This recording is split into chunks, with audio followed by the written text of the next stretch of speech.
We are officially in the double digits now, with this being our 10th episode of the Who Is This podcast. And who better for our 10th episode than the one and only J.R. Howard, who truly scores a perfect 10 out of 10 on the good people to talk to scale. JR kept us entertained for over an hour with awesome conversation about what it's like farming cotton here in our beautiful Gila Valley. He also tells us about his and his wife's special event venue, the Star Barn. JR's family also owns Howard's Trailer Park in Thatcher, and we had a great time talking and sharing some personal experiences we've had with that. Enjoy. All right. Well, thanks for coming on, man. Yeah. Do you want to introduce yourself? J.R. Howard. Yeah. He is a third generation cotton farmer, right? Is that right? So yeah, it gets a little kind of. Okay. So We'll get into it. yeah, Let's get into it right now. Right. So full disclosure, JR is my first cousin. right. His dad, my mom are brother, sister. I never realized. I mean, I probably did know that, but I just didn't ever think about it. Yeah, So, it's a different last name, so you don't put it together. All right. And yeah, even though we're first cousins, I feel like I don't really know you that well. So that was one of the reasons I was excited to have you on. And Mhm. also, I didn't have to twist his arm that as hard as I thought. So I ignored you for a while. yeah. I did ignore you for a while. I appreciate your willingness to come chat with us. Sure. Yeah, I'm just not sure if I'm that interesting. you Or are. I could, Yeah. where you can pull enough out of me to make it interesting. But So tell us about that a little bit. Third generation, kind of. Like, how'd your family start in the farming? okay, so our family moved here from like Tennessee, right? And everybody farmed back then, you know. Everybody had 40 acres and just lived on the land. And so our grandpa Howard, Gene Howard, he farmed. He had a partner. And so if you go great grandpa, then yeah, there's a generation there.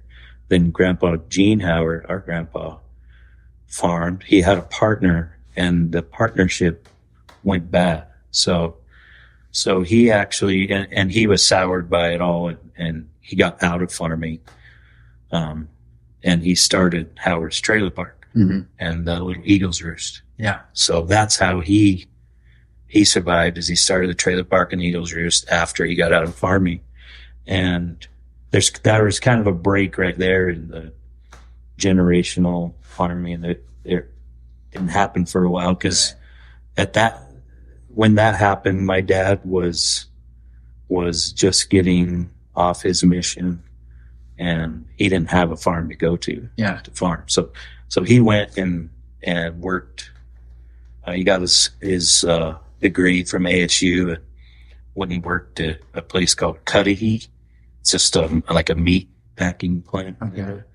And Wasn't he like a welder for a while? yeah, he got his degree from ASU and worked there, and I think he quickly realized he would rather, that was at Phoenix area, he found out that he'd rather be back here. Yeah.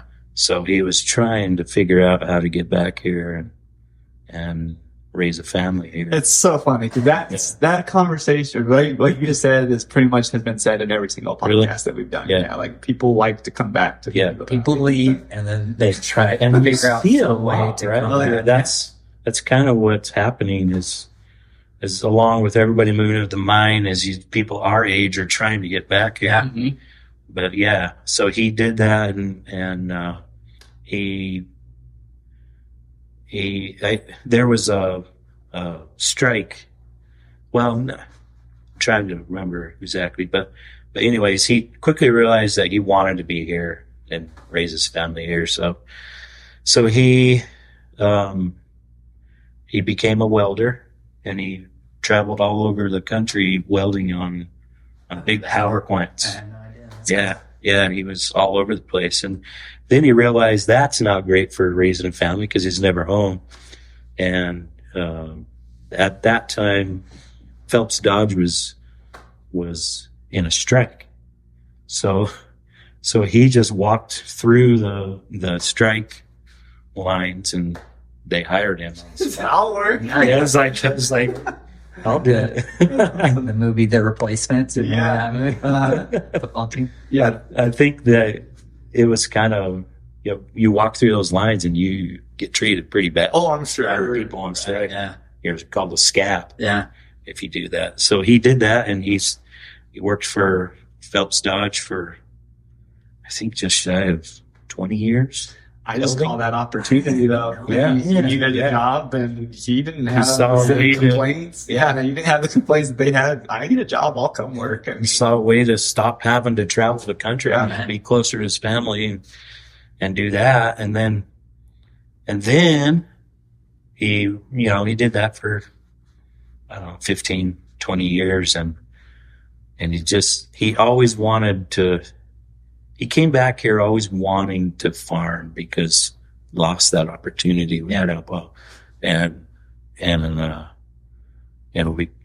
Your grandpa was still farming 30 acres. Yeah. And he decided to retire. But at the same time, my dad had found 17 and a half acres right above it, right kind of where you live right now. Yeah. Yeah. And we were farming that. And then he was doing that and working at Phelps Dodge at the same time. And grandpa retired. And then we got that other 30 acres that he wasn't farming anymore. It just kind of kept growing from there. Right. Just growing so fast. I had no idea that I had always thought and assumed that he had been a farmer for ever. so how did he grow it?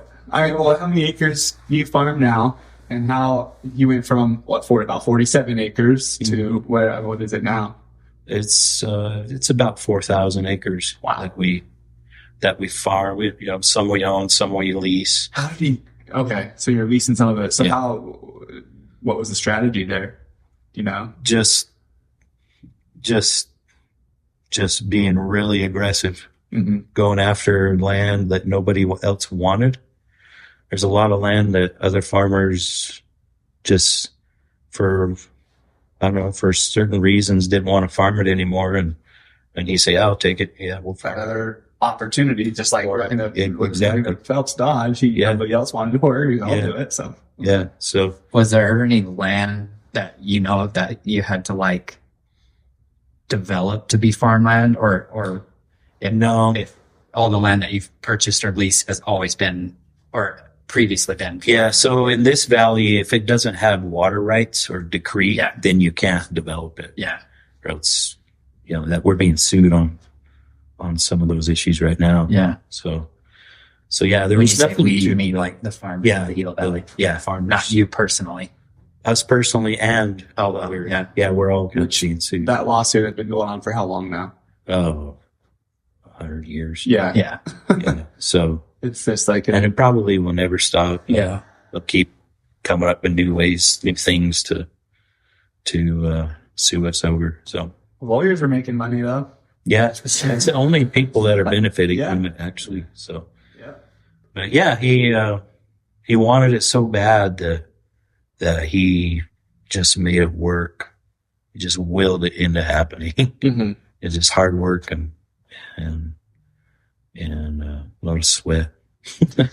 And I wanted to mention too, one of the reasons that I was excited to have you on as not just your family, right? But as a cotton farmer, is our economy thrives around cotton farming. There's so much Here in the valley? here in the Gila Valley Yeah. that revolves around cotton farming. Obviously, Freeport is, a huge employer, but I would say next to Freeport, cotton farming would be the next Yeah, you got industry. so you've got Freeport, you've got the prisons, Yeah. you've got EA, but yeah, cotton farming is a big driver of the economy here. Why cotton? Why is it cotton in Arizona and the Gila Valley? What makes it? Because It is kind of an odd thing to grow here, isn't it? I think You think so. of cotton in the I think in of the the South, right? Yeah. Yeah, cotton does well in hot, arid places if you can irrigate it. Yeah. So we have this unique situation here where it's hot and we have just enough water to make a crop. You know, some years it's, you know, you're shorted water because it didn't rain and the river didn't get the good monsoon that we need. But we have our irrigation pumps that we can supplement with if the river doesn't run well. And cotton, like the hotter it is, the better it does if you can irrigate it. Yeah. So how many siblings do you have? I have 5. And then where do you fall? So I'm number 5. Okay. Yeah. So how many of you are farming still? Are you pretty much running this Just me. yourself? Okay. Yeah. So there's only 2 brothers, me and Scott. Mhm. Scott runs the Eagles Roost and he's managing the Howard's Trailer Park. Which you mentioned that earlier too, and both of those things are staples for Thatcher. You might need to have him in here. Absolutely. You can tell some pretty crazy stories. You went to EA, you know about the Howards. Yeah. And if you went to Thatcher schools, you know about Eagles Roost. Yeah, exactly. Well, honestly, if you went to EA, you know about Eagles Roost too. It's right there in the middle of it. But And now, I mean, Eagles Roost is not just for students anymore. Right. It is a full-on restaurant. right. Yeah. One of my it's, favorites. it's great. He's done a great job of you know, building that new restaurant. Yeah. It's just nice to go there now. Yeah, it's Air awesome. conditioning. I went the other day and there were a bunch of realtors and it was their first time. And I'm like, you're going to be sad. You've been missing out on this your entire life. Yeah. It's been a food source for me for So funny thing is, I never once ate at the cafeteria in my life at the school. Never once. Makes sense. I wouldn't even know what it tasted like. I never ate at Thatcher. Once we moved to Thatcher when I was a freshman. When we moved to Thatcher, I never ate at the cafeteria. It was mostly home or the Eagles Roost. Yeah. But I will say Pima's cafeteria food was top notch. Really? I was there. It was so good. Yeah. Interesting. Yeah, and then Howard's Trailer Park. If you could somehow document or record, I'm sure so many stories and things. I mean, I'm sure you've got some that you could tell. But yeah, Did you ever live in one of the trailers? No, I never lived in one. But when Grandpa was still running it, I did a lot of the maintenance work for him, and I was just we can't even get into most of it. I'm sure. Yeah. This is where you know, college girls mostly living there, and being the maintenance guy there was kind of a perk. Yeah. Yeah. So When I got home from my mission, me and a bunch of buddies moved into one of the trailers. I'll tell you who the buddies are, and we'll also talk more about this because this is one of my favorite subjects. It was Davis, Jay Selkins, Dave Nicholas, and Matt Willis. Yeah. Right? And I don't know if there's ever any, you know, It was just us. it was always just you four. And it was a great place to go hang out. Yeah. They had their decor was top notch. We Pretty got- sure you had a stuffed squirrel in there at one point. That was our taxidermy decoration. Jason Dave got a free hot tub on like Craigslist or something. Got that set up. wait, you had a hot tub at the trailer? At the trailer, right by the trailer. Yeah. Right out the front door. I don't know if, I mean, Scotty never said anything to us. He's pretty laid back. Yeah. He probably drove by and just shaking his head like, Yeah. whatever. Yeah. My favorite part about this era of Davis's life is they did roommate pictures. Oh, why do you gotta keep bringing this up? Because I love it. Like serious or is it a joke? No, it was a joke. Okay. And it was funny. It was a joke. It was funny. No, it's been- Yeah, they were great. I wish that I could find those pictures. Oh, I found them. Did you really? Yeah. I'm not gonna share them with you. Come on. We can put a picture. What's so controversial? It's just about it? embarrassed about it, but it's just funny. They're. I don't know if I can. Careful. They're dumb. They're dumb. Oh. But that's why they're funny. And you guys are funny. Like that's you guys. It's just a sense of humor. It's funny, and I want to share pictures on the podcast, but whatever. If you don't want to, you don't. Yeah. Everybody's going to be demanding that you share these pictures now. And you don't want to edit out this whole part, no? True. Yeah. Or you don't want to edit out of this album? No. Okay, good. I'm not afraid. Okay, good. It really is funny.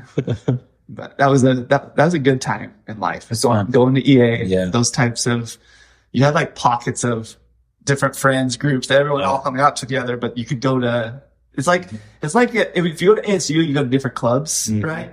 At EAC, you just go to different people's Different apartment apartments. complexes. Yeah. There was a firehouse. There was your guys' place. There was the house across the street that I lived in. The firehouse lasted that long? Even when you guys... I think it's still there. Really? Yeah, What year were you guys there? What are you referring to as the firehouse? I wonder if we're talking about the same thing. It's like a girl's apartment. Yeah. right. Yeah. So where it was when we went there. So there's Goodman Apartments. Yeah. There's, Right next to it, there's that little... Yeah. that's It's like a townhouse or something, Yeah. right? Yeah. Yeah. Okay. so that was the firehouse. That's a firehouse. Yeah. So that was when you were going to EA. It's still there, yeah. Yeah. There's the Palm Cottage on Church Yeah. Street. Yeah. That was one. But yeah. So that was EAC had all kinds of different apartments that you would go and hang out with because there's nothing else, there's Yeah. not, there's not No clubs. bars or clubs or Yeah. anything, Yeah. but Yeah. Huh. I hope that those, I have no idea if they still call it firehouse or not, but I hope those traditions live on because Yeah. that's part of the great part of I it. bet it, I don't know how it would go away. Yeah. I mean, because I mean, just- COVID put a damper in a lot of true, stuff. that's true. So, That's true. but the reason that place was shut down for a while. the reason it lasts for so long is because usually you have two girls leaving that Yeah. join two girls that have been Right. there, so then they pass it on. There's to those always two. overlap. There's always Keep overlap, and it the just tradition going. yeah, because That's crazy. So you guys were at EA what year? 2010 to 12. yeah. Okay, so I was there 2001 to 2003, 2004. Mhm. Yeah. Wow. So about 10 years prior. Yeah.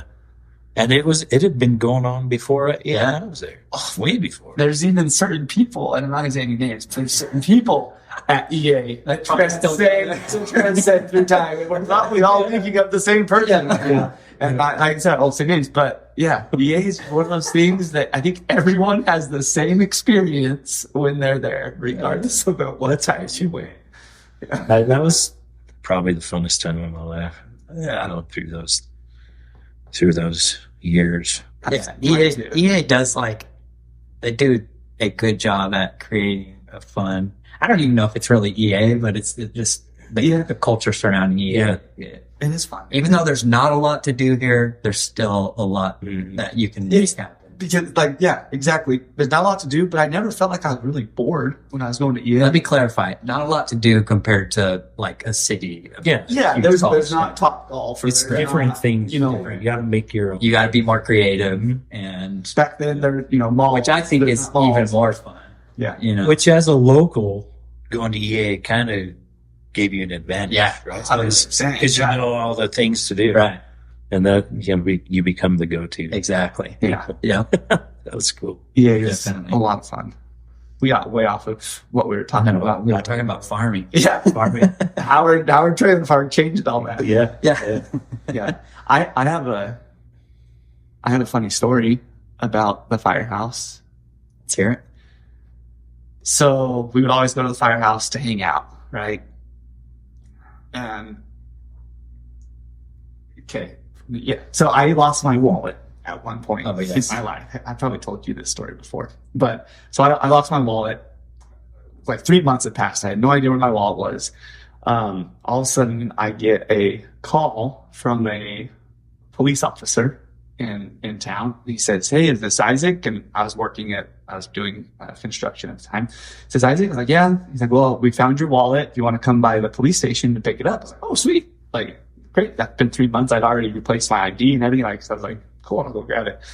So I walk in and first, I gotta go to the front desk. My name's Isaac. I'm here to get my wallet. I expected them just like, oh, here it is. Okay, great. So they're like, okay, go ahead and have a seat. I'm like, all right. So like they bring me into this interrogation room and I'm sitting down and I don't know, they're like trying to make me nervous, but I sat there for like 10 minutes. And finally the officer came. He's like, hey, Isaac, is this your wallet? And kind of tossed it on the desk. I was like, well, I assume it is that, you called me in, He's like, well, yeah, it is. It has your ID. And they're like, okay, great. He's like, do you know how much money's in there? I was like, no. He's like, okay, well, usually when someone turns a wallet in, he's trying to like lead obviously, but usually when someone turns a wallet in, this cash isn't going to be in there anymore. I was like, okay, thanks for not stealing my money. I was like, thanks for not doing that. He was like, well, do you have any idea where we found that?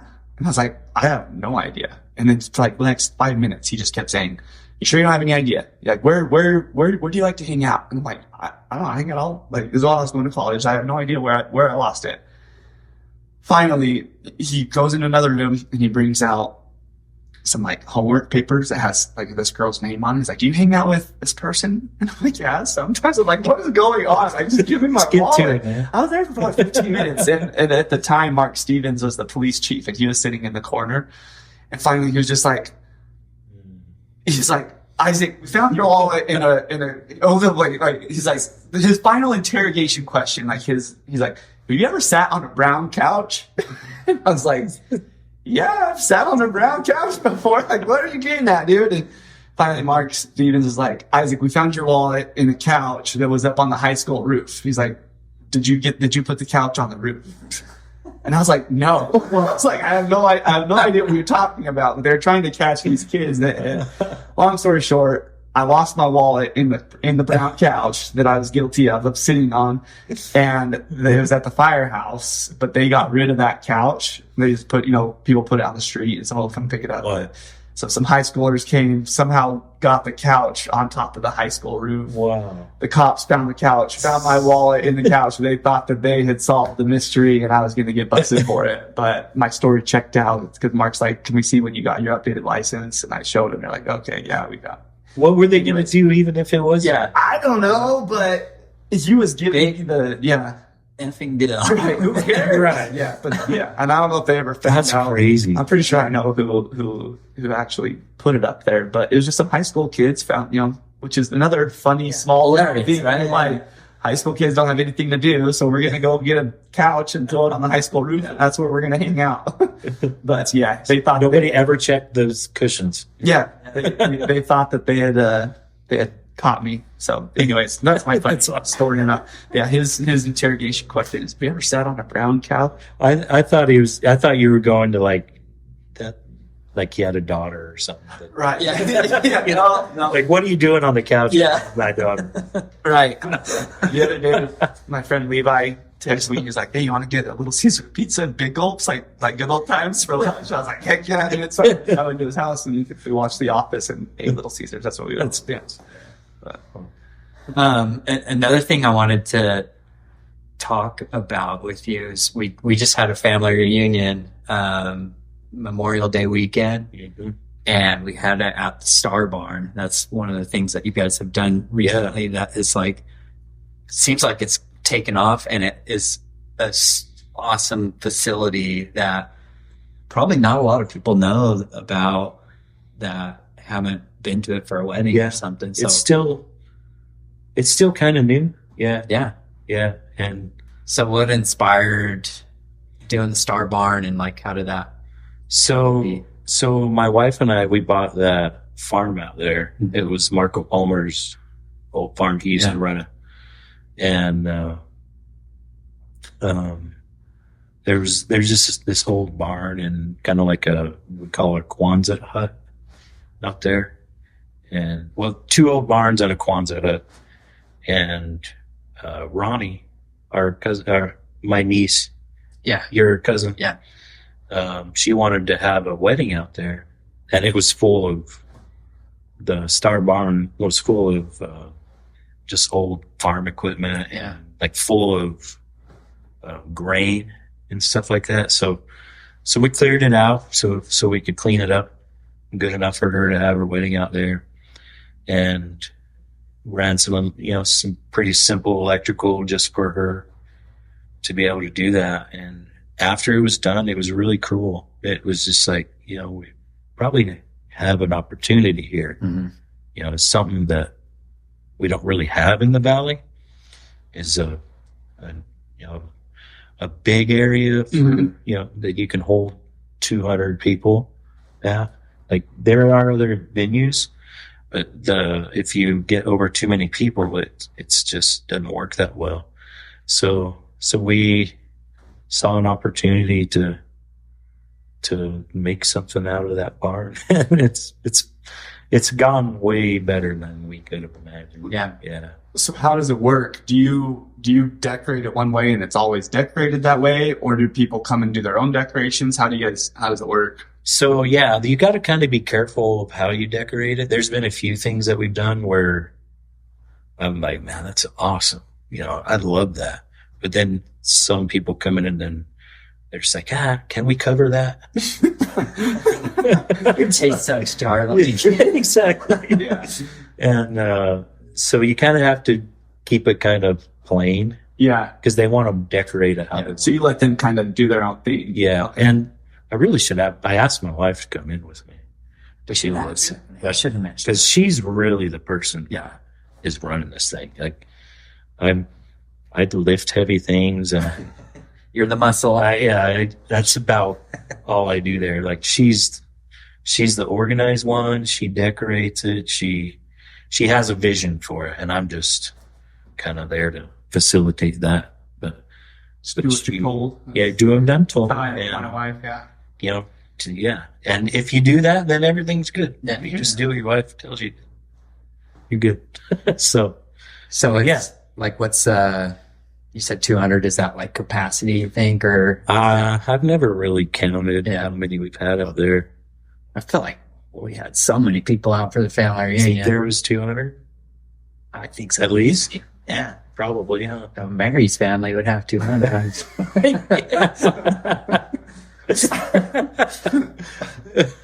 Yeah, you're right. No, there's tons of people out there. That was fun. Yeah, it was a lot of fun. It's been probably since Grandma and Grandpa were alive that we had all gotten together, and then our families were way smaller. Yeah. So There's like people out there that I'm like, who are you? Yeah. I can tell where you came from. Like, Yeah.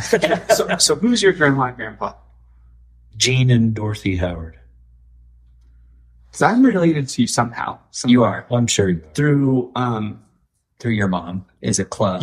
through Clough and Isla Mae. Oh, okay. Yeah. Yeah. Wait. No, yeah. You're related to Isla Mae, right? Isla Mae is my great aunt. Is my grandpa. So she's married to my grandpa. Isla Mae. brother. Okay, that's where Not it's at. blood. I knew. Yeah. Yeah, that's where it's at. You're married. Okay, Yeah. cool. Why wasn't I invited to the reunion? Just joking. You should have came. Yeah. So how booked out are you guys? Like, do you have like a busy season? Do you have how? So we're trying to keep it seasonal, but there's so many people that want to do it. They talk us into adding dates. Like there's one tomorrow that we weren't going to do anything in June because it's like a blow dryer out there. Yeah. And we want everybody to have a good experience. We don't want someone to have a wedding and be like, it was so hot, I couldn't stand it, and then Have we're that on route. sprays. Yeah. So we're trying to keep it seasonal, but you can twist our arm. Which isn't that funny that someone would blame you for the weather? Yeah. Yeah. But that it's the whole So- overall experience. Yeah, talking with them, we're always like, it's going to be hot, right? Like it's monsoon season, something like that. Right. So we try to not, let them know of all the things that could happen. Yeah. So it's not on us. Right. Do they just like do things later in the day or what? Or is there just they just know The it's ones tomorrow, hot? the ones tomorrow are having their ceremony at 5. I'm like, I'm like, at least go to 7. Yeah. My niece just got married last Saturday and they asked if they could do their reception in my backyard. And so and yeah, they started it. They went from 7 to 9. Luckily, the weather was really nice. See, that's perfect. But I mean, so I this is all fresh in my mind. Like parking was terrible. Like there was parking. I'm sure my neighbors were pissed off because parking was all the way down the street. Decorating was hard. I learned not to have an opinion because if I have an opinion and I go with my opinion and then it doesn't work out, then I'm in trouble. Right. So same thing. My sister Annie, it was her daughter.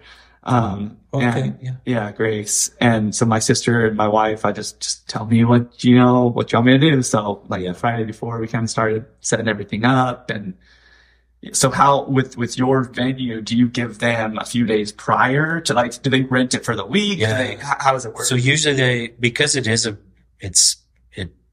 bigger, there's a lot more decorating you could do. It takes longer to set it up how they want it. So we let them come in Friday and set it up how they want. If they want to do a rehearsal the night before, usually the weddings are on Saturday, so they do a little rehearsal the night before. And, sometimes they have a wedding planner. There's a couple that we work with that are awesome. Stacia Barlow and one today, Tabitha is her name.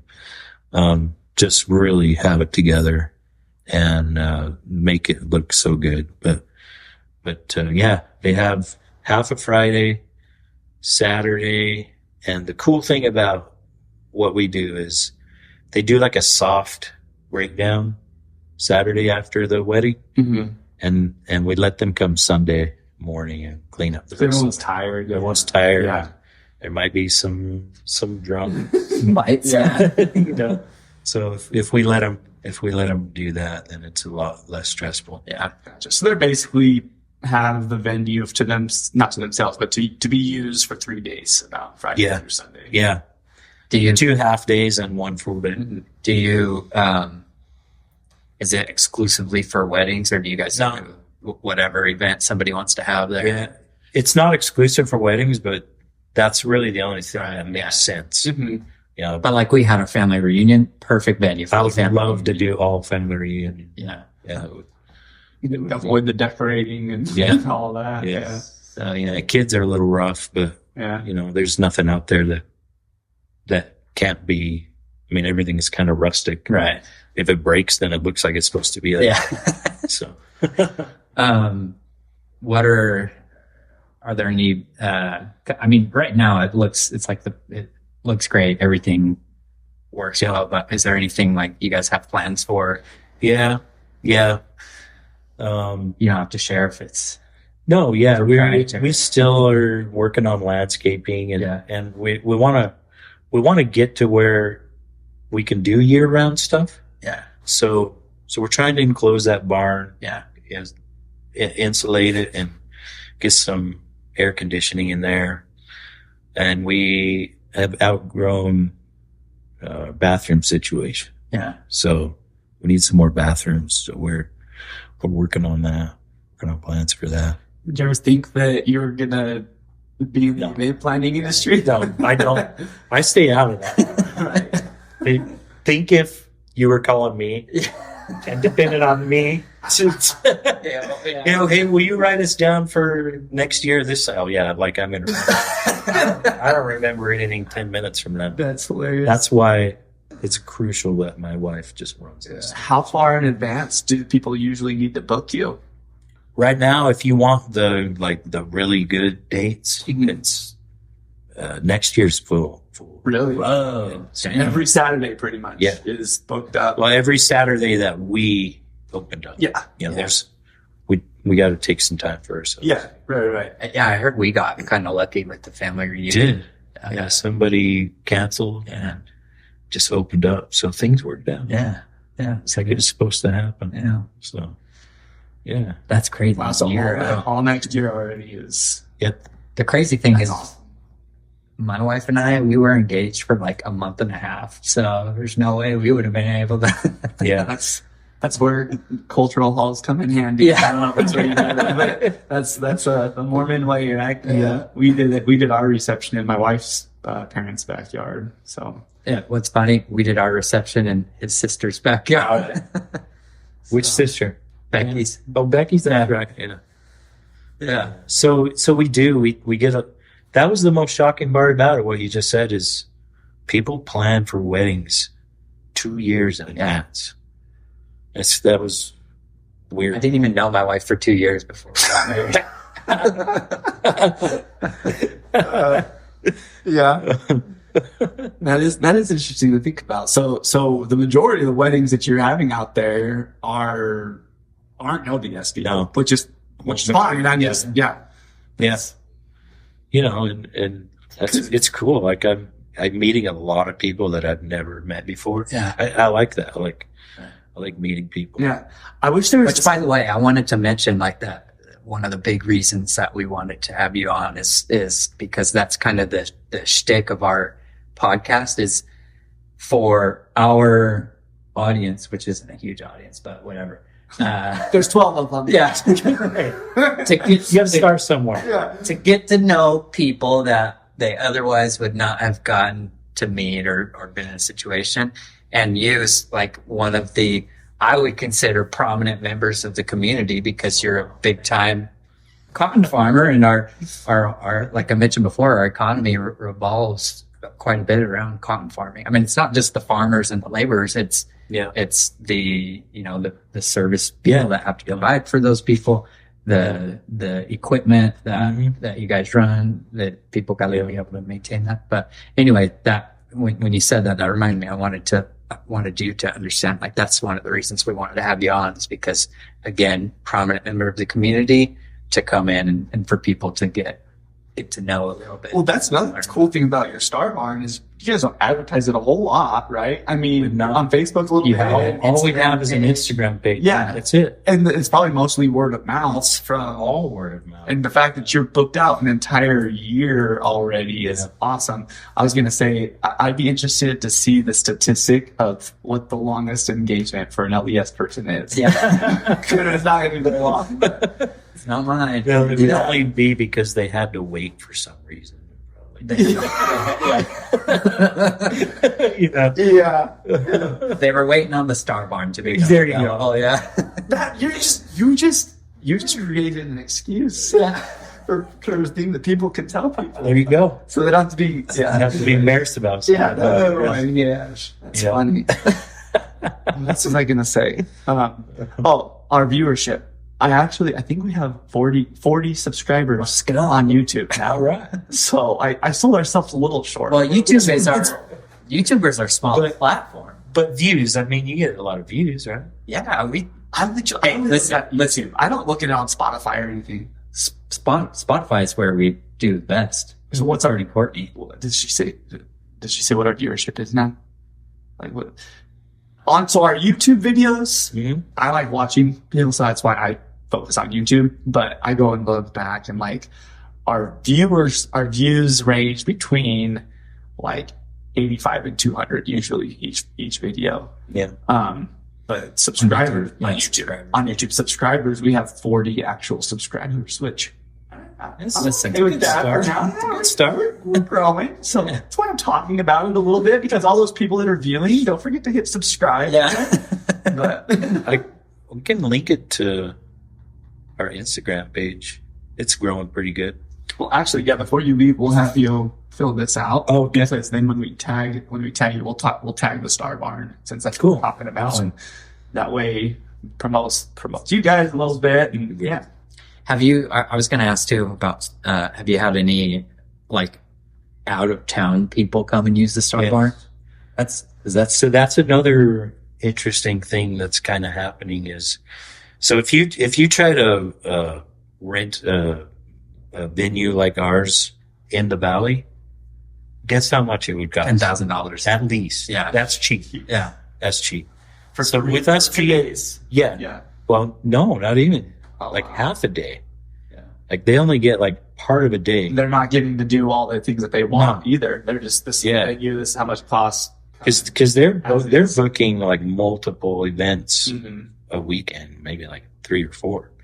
So for us in the price range around, $2,500, people are, we've gotten a few from out of town, like Queen Creek, and some people from New Mexico kind of starting to hear about us. So it's starting to expand. Well, you know, the next step is increasing your prices, right? Yeah. That's probably why we're booked out already. But Because the that's price. the point. You're booked out. You're booked out. You can start increasing those prices a little bit. But we kind of did this. I mean, we're doing it kind of for the money, but we just wanted to provide something for the valley. That's cool. Yeah. And keep it where, I mean, it doesn't cost, I mean, the thing that it does for us the most is it takes a little of our time, but it doesn't cost a whole lot for us now that we're up and going to keep it going. So we don't have to raise the price. So, And You have know you what been you there? do though. Go ahead. Have you been there yet? I haven't been out one It's- pictures. It's like super nice facility that, like you said, that you provide for the valley that otherwise we would not have. Here's what you should do though, and municipalities do this sort of thing all the time. They, residents of Thatcher, the Thatcher baseball league is only $50, but if you're not a resident of Thatcher, you can still do it. Yeah, It's good money. You should just advertise your valley. If You get if you live in county the- tuition. if you live in the Gila Valley, That's a if you're great coming idea. from Queen Creek, this is what you're and they're already used to paying You're- Yeah. 5 times more anyway. Yeah, so charge them double and just say, it's because you want to do it for the Gila Valley. Yeah. That way it'll also maybe keep it open for the Gila Valley a little bit more. But if you have someone willing to pay, That's a and I bet great you'd still idea. be able to get away with that. And I'm going to even call if my it- wife right now. yeah, Tough. write it down. I've heard, I hope you don't mind that I'm bringing this up, but I've heard rumors that you guys may be getting into some,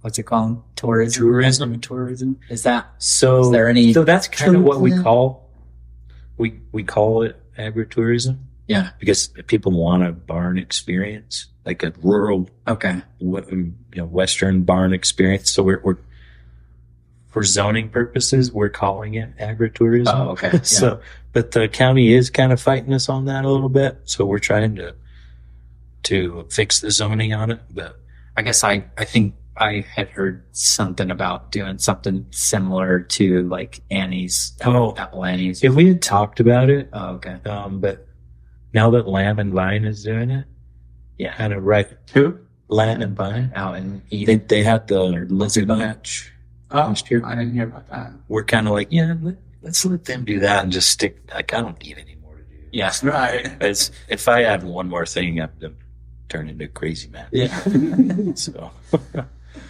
Okay. I mean, it's not out of the question. Maybe someday. Yeah.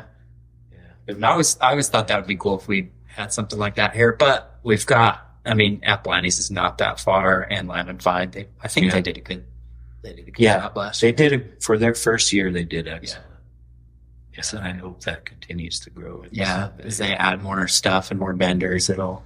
I'm just gonna name. Where did you come up with Star Barn? Okay. So my wife's name is Stephanie. People call me Jar.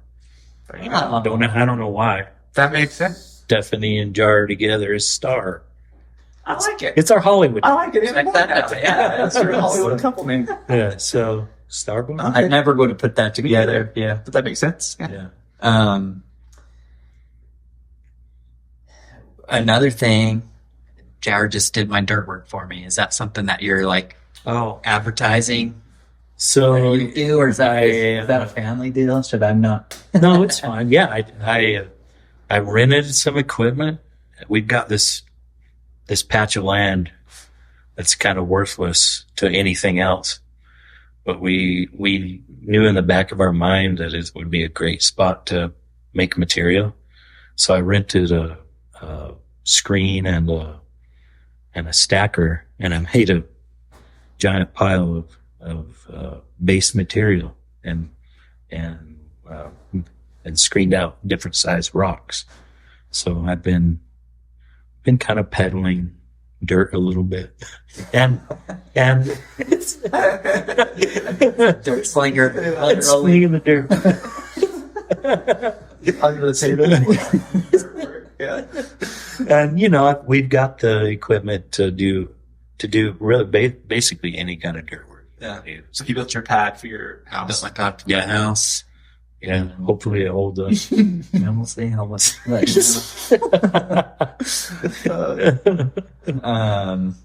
So we've been getting into dirt work a little bit and hauling dirt and doing house pads, and I've got somebody working for me that has a lot of experience in that. He's got a contractor's license to do anything underground, so we can do any kind of utilities, any kind of dirt work. So yeah, hit me up. Yeah. All right. That's good enough. Have any local contractors started approaching you about stuff, and have you been doing more and more? Yeah. Seth Carlson's a good buddy, and he's throwing some things my way. Doesn't happen to be a road over my neck of the woods. Is it? I guess that would be cool. It could be. Off of 12th. In fact, isn't there a house being built close to you right now? Who is it? I can't remember. Seth told me their names, but I'm going to the pad for that. Oh, There's another one going? no, that's not by my house. Man. Okay. Not on that road. So there's 12th Street and then Sandy Creek, where Seth's old house is. Where does he have you building the road over there? Because that's my house next door to his. The reason Isaac is bringing that up is because I was originally going to build over there, but the town of Thatcher would not let me build until there was a paved road there. And so I've been going back and forth with Seth for a long time, and then we finally decided to build where we built. Seth's planning on doing a subdivision. I think he's just trying to get under my skin. I think no. I do enjoy doing that. That's definitely one of my favorite things to do. But no, Seth's planning on doing a subdivision out there. And so I was just curious if he was having to work on that at all. Yeah. So I've talked to him about it. Okay. Yeah. I think he's trying to gather up, get different quotes and bids and things like that. Speaking of doing a subdivision, I think a lot of the guests that we've had on were all pro Gila Valley growth. as a farmer, is that what is your position on that, or how? Because I had always just assumed as a farmer, you'd be against the growth to keep the land designated for farming. Is that so? If I were to tell you that I'm against growth, I'd be a hypocrite, because I look for opportunities. To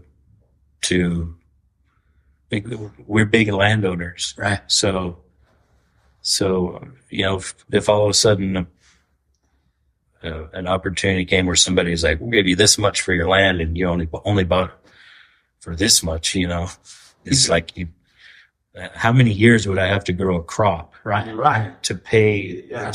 Work does that require? Exactly. Right? And, So I'd be a hypocrite to say that I'm against growth. I'm conflicted about it. Yeah, which makes sense. Yeah. Because I love the small town. You're a traditionalist, but also a capitalist. Exactly. So, Well, and even confliction with selling your land.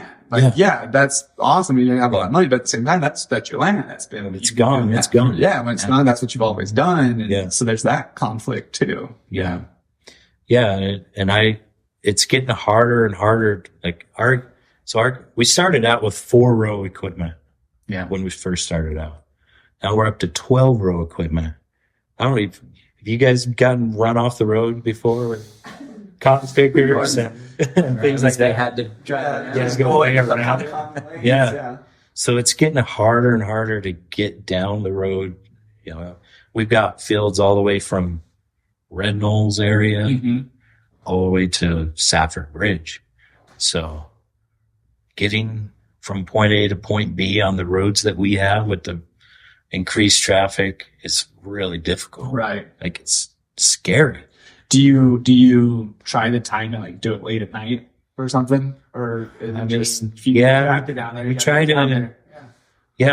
We tried to do it in the morning before all the rush hour, but sometimes it doesn't work out. You think, I'm going to just quit. We're not going to wait a day just to move a tractor. Well, the benefit is you're the biggest thing on the roads.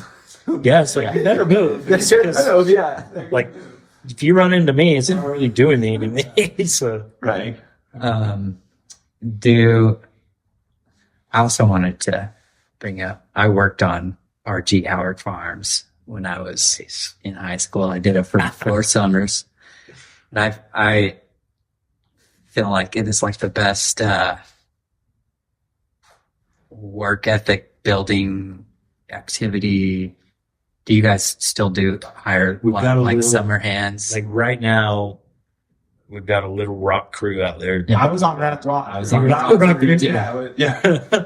Yeah, we got a little rock crew out there, and Rocks just keep coming. those big rocks like that. Yeah. And every year, though, seems like they just get a little more wimpy.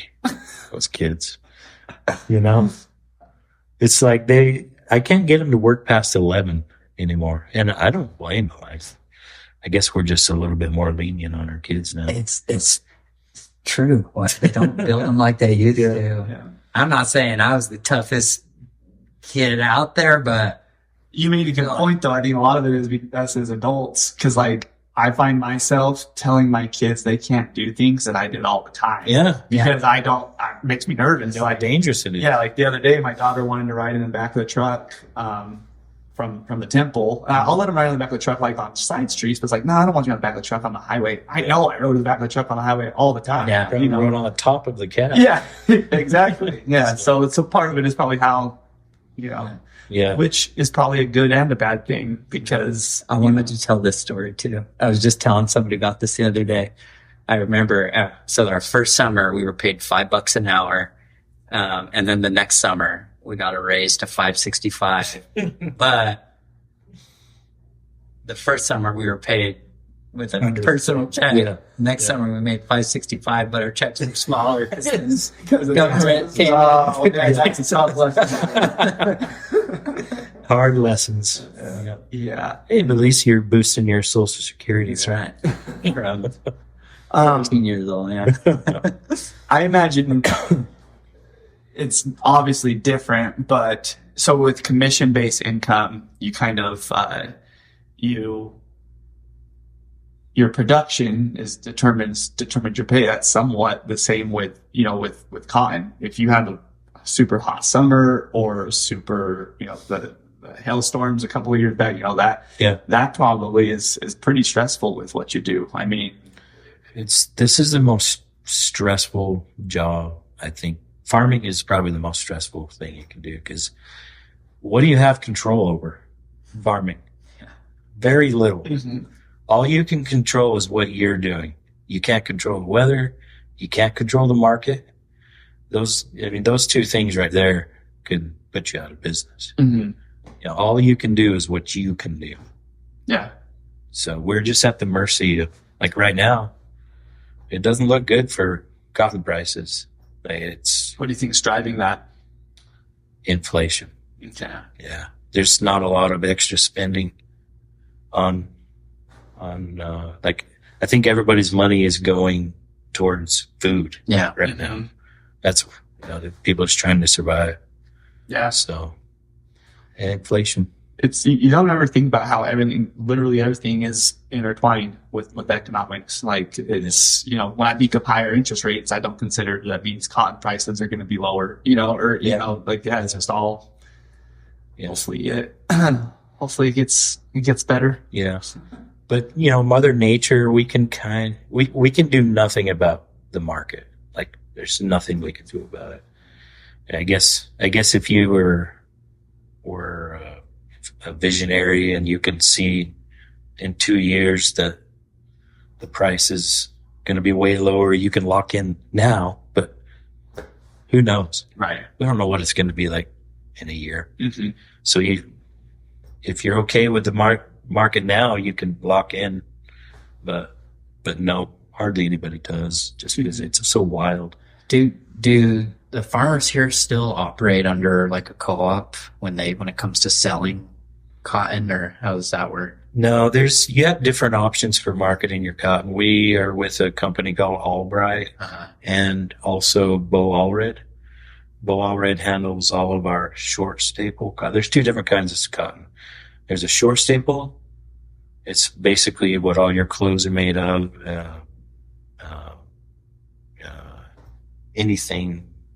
Anything that's just, you need like a generic cotton. Then there's Pima cotton or long staple cotton. Pima cotton, is it named after? Well, the Pima Indians. Okay. Yeah. Pima, it was developed in Pima County, I believe. During World War II, they needed a land that they could make parachutes out of. So they bred Pima cotton in, I think it was Eloy, something right there. Huh. That's where it started. But yeah, there's two different kinds, and we are fortunate enough here that we can grow Pima cotton. We have a little niche that saves us from low cotton prices, where we can grow Pima cotton and you get about double the price of what you yield less, but the price is about double of what a short staple would be. Hopefully that means less work, but more money, you're not yielding as much. Yeah. So, but yeah, what was I talking about? The other thing is Mother Nature. We can kind of hedge ourselves against Mother Nature with insurance. If we have a big hailstorm, and we have insurance for that at least allows us to go on another year instead of just wipe us out and then can't pay back our obligations. Right. So, yeah. Have you ever gotten into, there's one thing I was wanting to ask, any other types of crops? Like a couple of years ago, there was different people were trying hemp Uh-huh. and for CBD oil and things like that. I tried 2 acres of it. It's not easy to grow. Really? It's really not easy to grow. It's if you did it on a big scale, it's a lot of labor. Well, because you can't irrigate it, right? Don't they have to put in like drip systems or well, something? you can grow it like you do cotton as far as growing it, but we don't have the manpower to chop the weeds out of it. Gotcha. Yeah, the cotton we grow is Roundup resistant, so you can just kill the weeds that way. But that makes sense. we don't have the labor chopping crews to like here. It would just get overtaken. So with your 2 acres that you use, did you just have a really good winter or what? just party.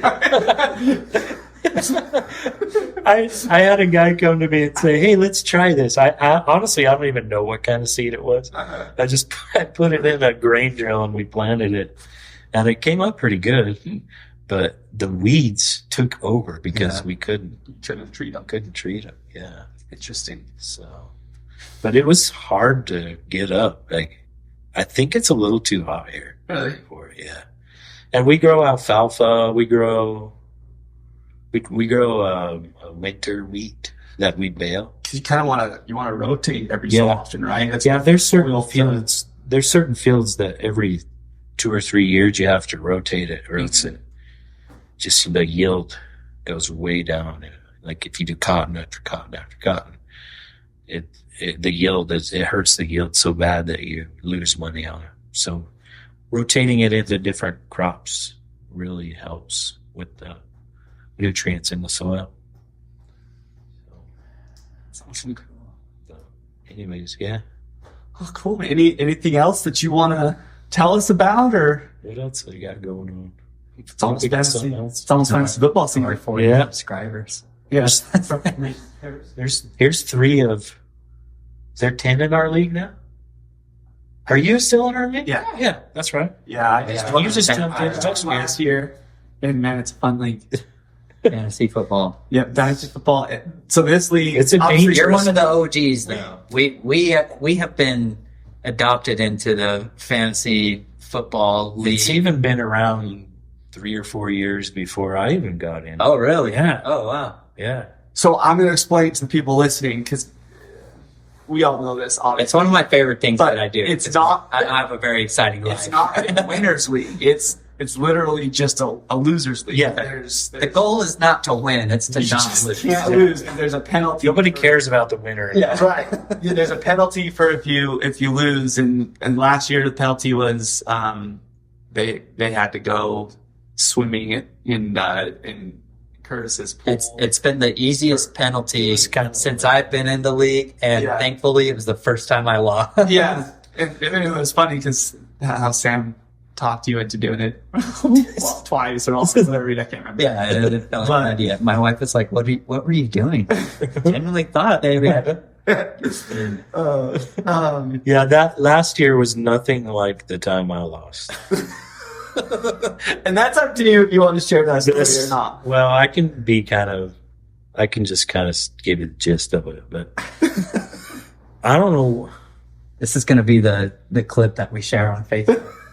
Absolutely. So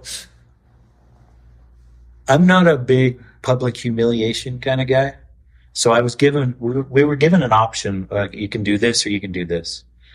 And one option was to be publicly humiliated doing something on the highway or something, like dancing like Wearing a tutu or something. Yeah, wearing a tutu. And another option was order this stuff called atomic balm. Is that what it's called? Yeah. Atomic balm. It's like Bengay times It's like 1,000. icy hot times 1,000. Yeah. And slather an underwear with it. and wear the underwear while riding a bike Oh my gosh. up to the end of a road. And I thought, how bad could that be? And I really hate being in public humiliation situations. So I was like, I'll just do that. And atomic bomb is no joke. So do you No joke. regret your choice? I will never do that again. Yeah. It changed. Given the choice today between wearing a tutu on I'll wear whatever. I'll wear whatever except the atomic bomb underwear. So it was so hot that it changed the chemistry of my area down there for a month. Oh my god. I was minty fresh for a month down there. Well, I mean, so maybe it wasn't. I mean, that sounds like kind of a perk, honestly. I mean, after the couple days when it's burning more. Yeah, no, thanks. That's another thing. What I like about the league is that we all get around together and decide what that penalty is going to be for this year. So We need to get a little more creative. I've been thinking of some ideas. The last 2 years have been pretty mild. I think Yes. we got to recover from the last 2 years next year and make it a little more intense. I agree. I had an idea of doing a certain style of Instagram post. Public humiliation. There rough. was one recently that was pretty. I'll just say it would not be fun to be on the receiving end of it. Yeah. So that was my idea. I've seen some like gotta go take the SAT or something. Oh, that's good. Yeah. And if you don't get like a 25, you have to take it again. That one would be fun. No study. So yeah, I never took the SATs. I never did either. Because I was like, I'm just gonna go to EA. Yeah. You don't have to. So I don't know why. I didn't need to, but I don't know why, but I ended up taking it. I have no idea what I got on it or anything. I never even took it. I took it like 3 months before my mission. So, Just maybe just study. Just out of high school? yeah, like right out of high school. It's just like one of those things that you think you have to do. Yeah, no, it's like all my friends were taking the ACT, so I was like, oh, I better sign up before I forget. And then come to find out, I never needed. Nobody ever asked me about my ACT Exactly. score or whatever. Yeah. Yeah. I went to EA. I guess that's The rate is 100%. Yeah. We're trying to get scholarships and things. Yeah. Well, JR, thank you Yeah. so much for coming Thanks for on. having me. I feel like I got to know you a lot better than. We all got to know you a lot better. Yeah. Yeah. I used to Me and Randy used to babysit you at your house. Yeah. Yeah. I don't remember that. You don't remember that? No, I guess not. Yeah. The one vivid memory I have with you and Randy is working at the trailer park, and Mhm. somehow I convinced my mom or grandpa to let me work, and we were hauling hauling a load to the dump because we like raked up leaves or whatever, hauling a load to the dump, and I was complaining in the car, and so Jar was like, "If you don't quit complaining, I'm gonna leave you right here on the way home." So we were like a mile from my grandpa's house, and he kicked me out of the truck, and I had to walk back to my grandpa's house. Just life lesson. But I do remember. I did that? Yeah, I remember. I remember going and telling my grandpa, tattling on you and getting you in trouble. What did he do? I don't remember. I just remember I was like, "Yeah, I'm gonna tell grandpa." Why would I do that? I was a jerk. It was. I mean, looking back, it's hilarious. It sounds like you're I being know, pretty it's like- annoying. That's That's all it was. I was being annoying. Tester.